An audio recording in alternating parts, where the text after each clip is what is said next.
And thank you for being the very solid foundation for a ministry called Unity, and for teachings that make possible creation of the world we sing about and pray about and claim that we want to create every single day. A world that works for all. So I'd love you to pause and acknowledge your role in that.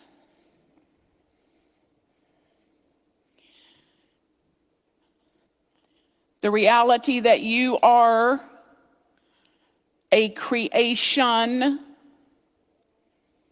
There is a creator. And about the only time we're going to have stress is when we try to insert our agenda onto creator. When we have an agenda about how things ought to be, could be, should have been, would have been, we'll be stressed. Have you noticed? So yes, I'm a believer. Get a sense of that in your body. And then get a sense that yes, I'm a believer, and sometimes it's BS. Sometimes my belief systems get in the way. BS, belief systems. Where'd your mind go? We are creators. So the difference of then moving, we've had a revolution of self-help. Self-help, every book on your shelf. Self-help, every workshop, seminar, the whole new thought movement to some degree, self-help. So let's make sure today that we don't get stuck in identifying with that self. And then in our empowerment to move through what we suppressed, depressed, disowned, and denied, that the focus becomes on the self. And if we're not careful, the focus on the self as the center of the universe. Instead of there is a center of the universe, and it ain't me. That I'm one of many, I'm big, I'm one part of a much bigger part. So get a sense this morning of what it would mean to you to move from existence to essence.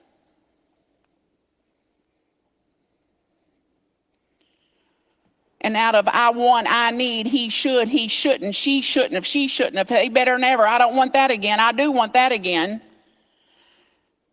And the stress of it.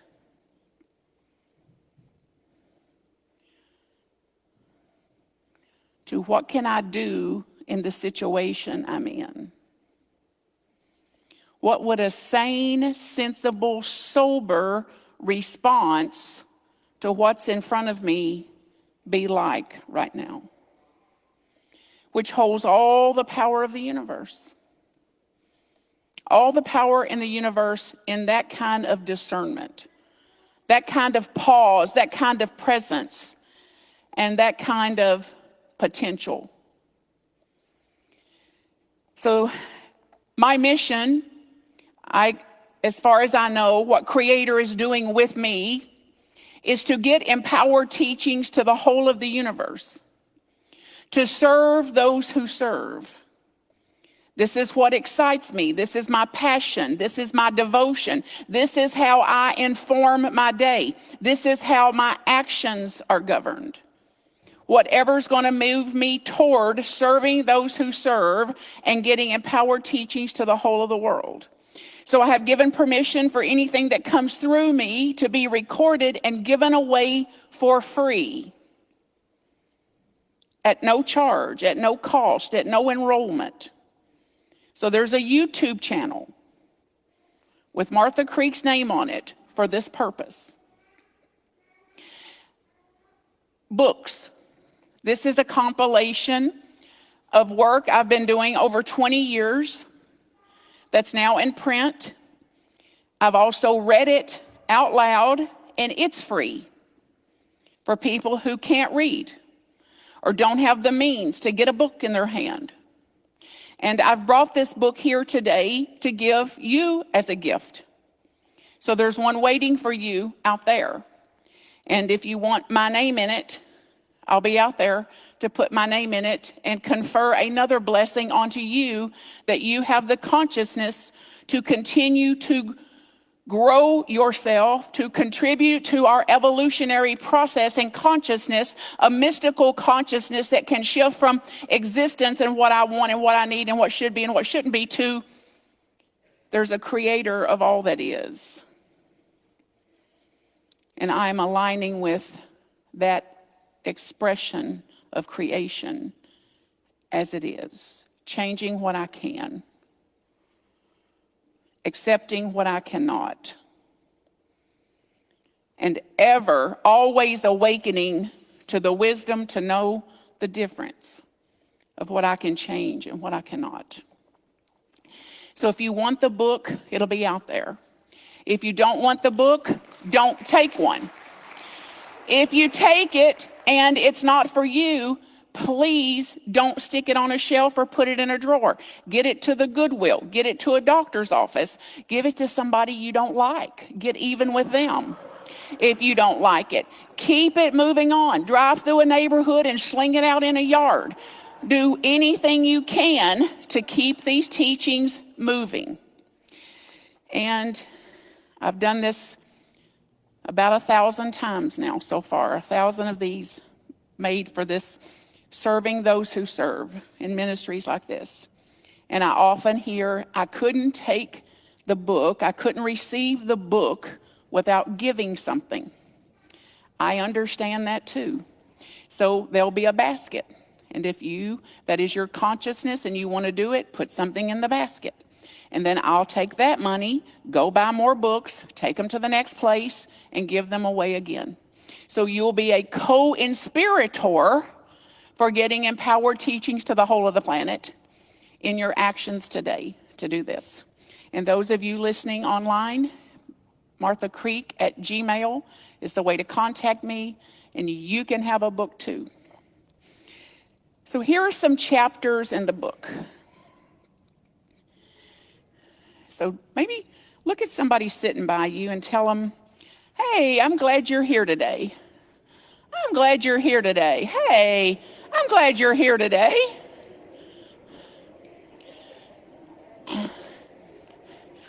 Now look back at those same people, those same persons, and say, however, what she's about to say is for me. However, this message is for me to hear. And this message is for me to hear. Chapter 1, define yourself to others and stay connected to them. Sound easy? I stand where I stand. I think the way I think. I believe the way I believe. I have my philosophies. And I allow others to have theirs. Sound easy? It's a practice, a spiritual practice. And it's the call for our emotional and spiritual maturity. The ability that I can develop to do this. And for those who do not think and believe and worship and vote and buy and spend and eat the way I do, guess whose business that is? All together? I've always wanted to have a little choir. Let's have one. Their business, their business, none of my business, none of my business. That belongs there. This is good news. Because every single time I get stressed, guess whose business I'm in? This is good news. So Wake up, sweetheart. Knock, knock. Wake up. And thank you for leading us. Chapter 2, regulate your own anxiety. Regulate your own anxiety. Sound easy? This is what they mean on airplanes when they say, if something happens here that troubles you, put your mask on you first. Only then can you be of any earthly good to any other body. So in emergency rooms, it says before you start taking their pulse, take your own pulse.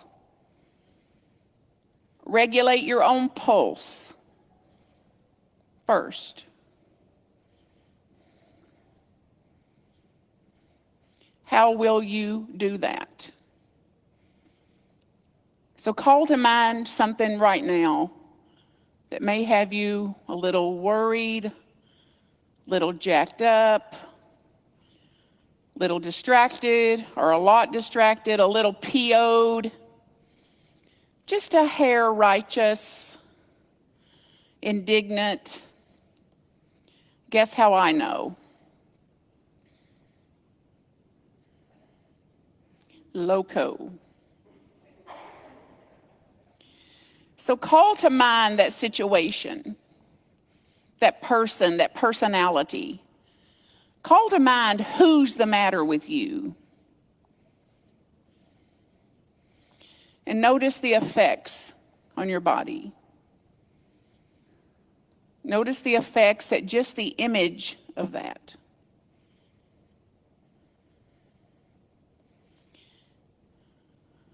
And now take a big deep breath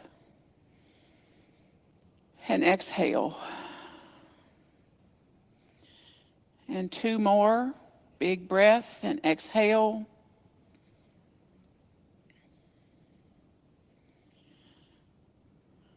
And notice what happened to the stress. What did taking 3 more conscious breaths do to regulate your system?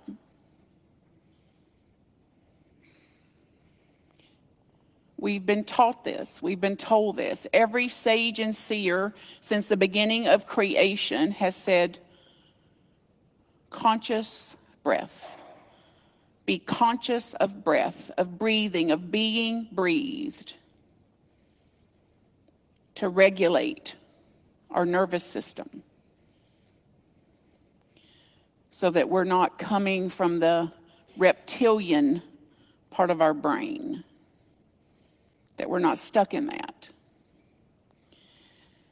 Chapter 3, keep a clear distinction between facts and feelings.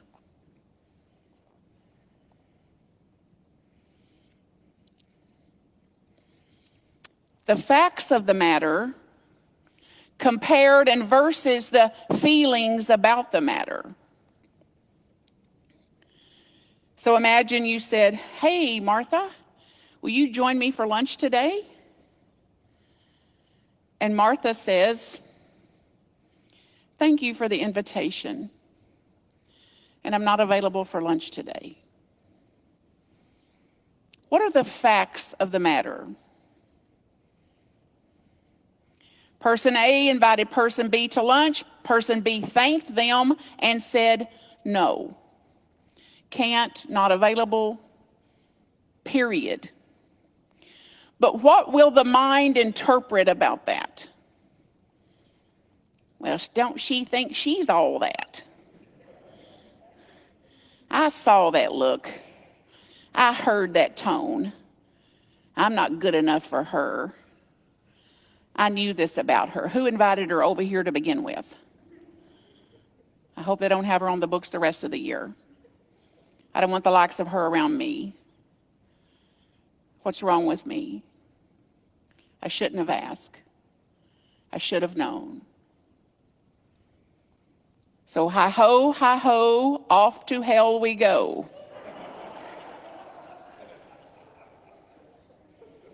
when we dive off into that feeling sewer. And not that the feelings are not valid. The feelings are here to wake us up. The feelings are here to say, choose again, beloved, choose again. You've misunderstood this. You have interpreted this. You have fallen off into a paradigm of BS, of old belief system that says, no, what happened is I invited her to lunch. She thanked me and said no. Period. And see, there's no stress there. But if we don't get a period in there, we put a comma in there. And then everything after the comma is torture. More self-hate, more blame, more shame, more guilt, more coulda, woulda, shoulda. What's wrong with me? So a clear distinction between what factually happened, what actually factually happened, and my feelings about what happened. And our feelings are informed by the interpretation we made way back then, between 3 and 6 years old. And when we looked upon it and made up what was happening and then believed what we made up. So we're as innocent in it as can be. Can you get a sense of that today? Your own innocence. And I don't have to live stuck in that. There is another option. There is another way for me. So I sum these up. The summary of that chapter is power to the period. So she yelled at me. What happens in you when you believe she yelled at you? And what does believing that, what does that BS system cause you to do? She yelled at me. Versus she yelled, period. Woman yelling. Man yelling. And if I don't insert myself in it, if I don't subject myself to it, if I can stay objective to the way of it and not subject myself to it, I'll be more sober. I'll be saner, therefore more effective, therefore more empower. Chapter 4. Profess my own values without attacking and judging others for theirs.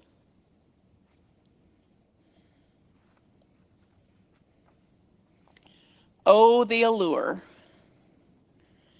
to straighten them out and enlighten them in the name of kindness, of course. For their own sake. Chapter 5, do not demand or expect that others will think, feel, and act like you do. Now this sounds like, well, who would do that? It's like everybody. Point at yourself. Like, I do that. It could be something subtle. Like there'll be a table set up out there for those books. And if you're not careful, you'll go, well, who set up this table? I would never have used that table. That table needs a different cloth on it. Those books should be displayed differently. See, it's got an opinion about most things, everything. So it's me putting my way again onto creation. And then wondering why I'm stressed. And who's responsible for that table, because I've got some talking to do. Instead of whose business is it how that table was set up? Whose business is it how that table is set up. Just get a sense of how much freer you'd be minding our own business, which we may come to see, and that may be on down the road, that what if it's all God's business? What if what we think and believe and pray and sing every Sunday is true? Then how much business of it is actually yours? Either. Chapter 7, take responsibility for your own anger.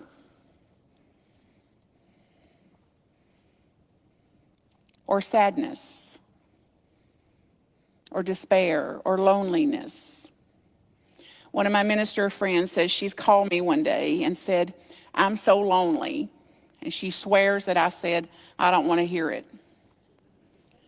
Now, I hope I didn't say it, but chances are, depending on how many times I'd heard it before, because you get about 3 with me, then I'm going to ask you questions like, what have you done about your loneliness today?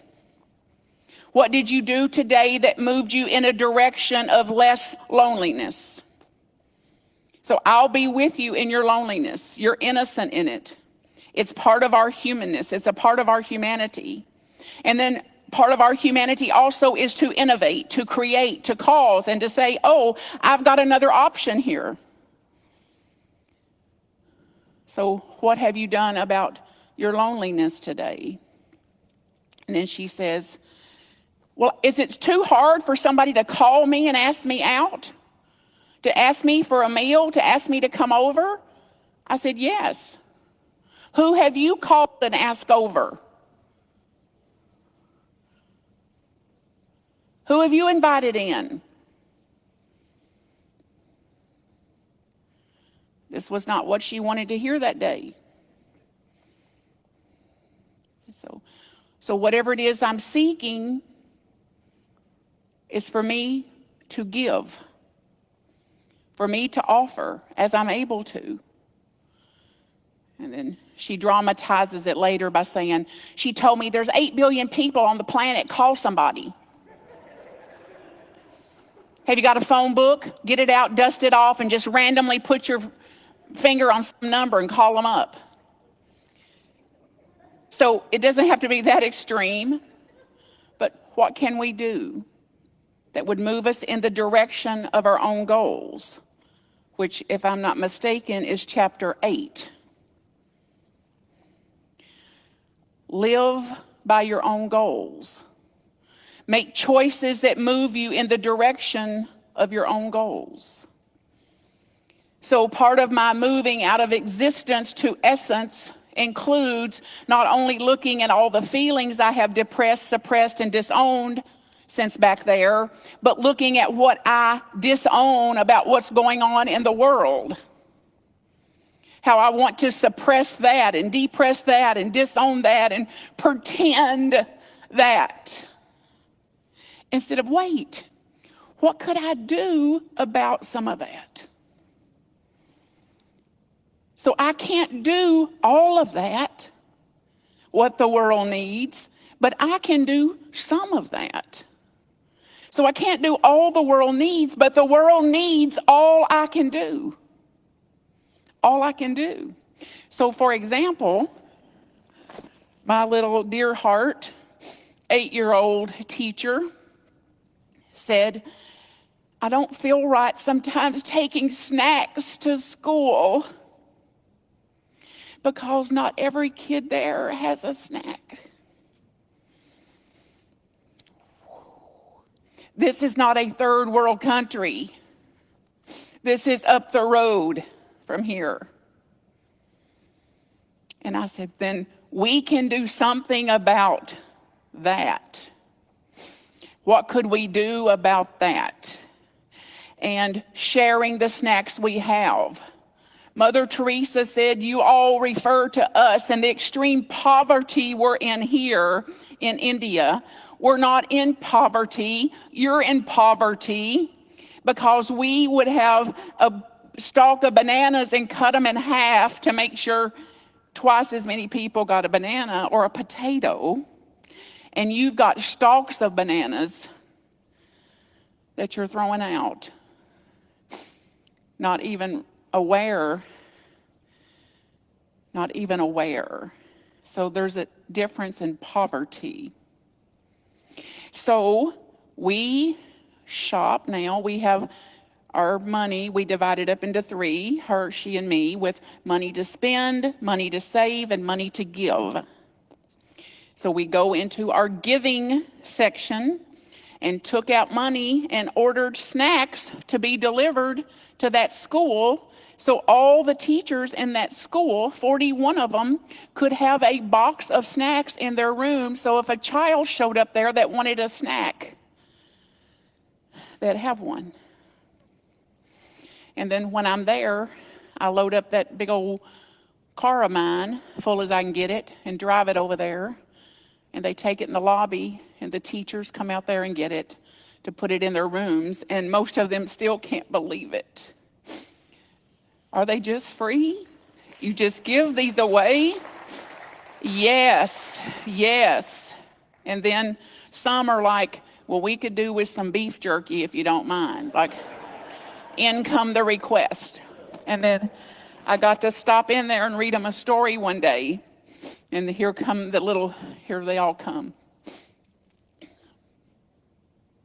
Poke, poke, poke, poke, poke. Could we get some fiery Cheetos? Could we get some Takis? Yes. We can do something.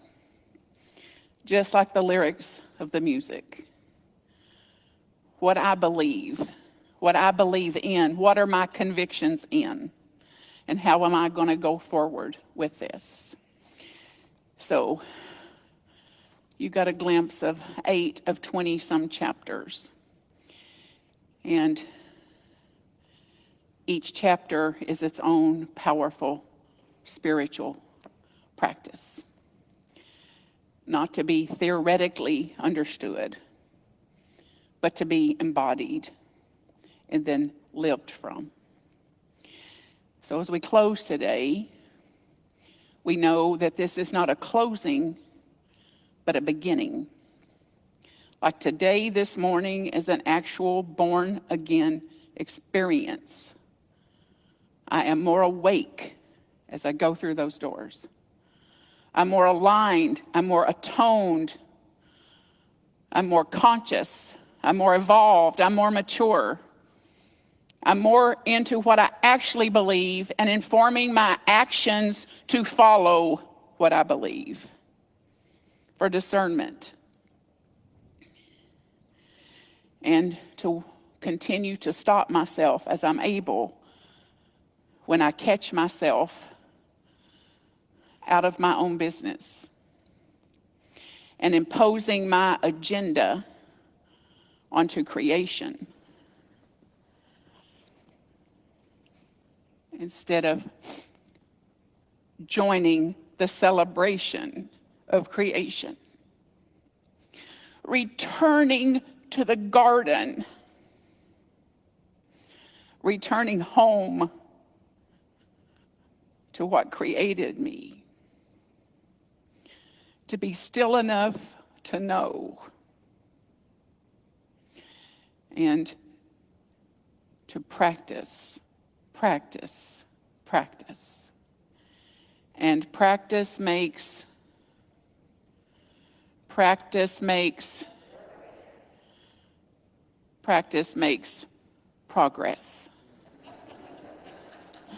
I love you all, and I'm here to serve you any way I can.